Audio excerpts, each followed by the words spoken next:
C'est un monde à part qui recouvre les 3/4 de notre planète. Au fond des océans, dans l'obscurité des abysses, se cache un immense trésor. Pour le trouver, il faut plonger à 3500 mètres au milieu de l'Atlantique. Là, un incroyable spectacle. Des cheminées fumantes hautes de 70 mètres.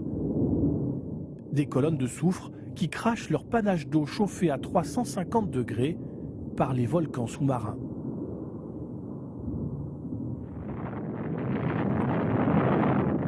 En façonnant pendant 10 000 ans ces extraordinaires sculptures, la nature a concentré à cet endroit l'un des gisements de métaux les plus riches au monde.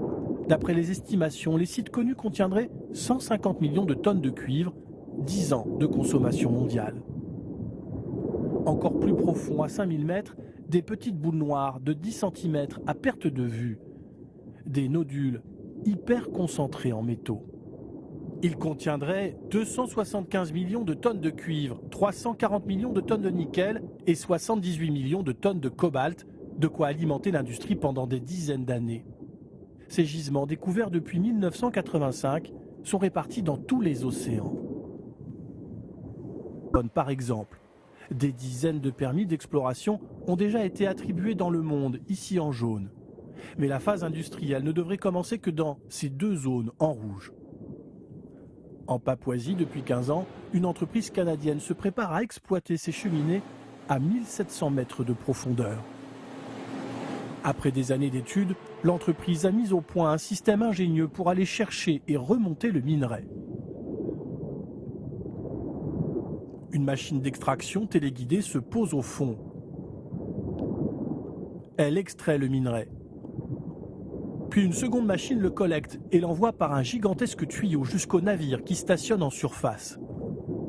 L'entreprise a déjà investi 400 millions de dollars et le chiffre d'affaires attendu de cette exploitation sous-marine est phénoménal. En termes économiques, le revenu que l'on peut tirer par kilomètre carré exploité peut atteindre 10 à 15 milliards de dollars. Mais à quel prix ? Des chercheurs s'alarment, ces cheminées sont des oasis de vie animale et microbienne.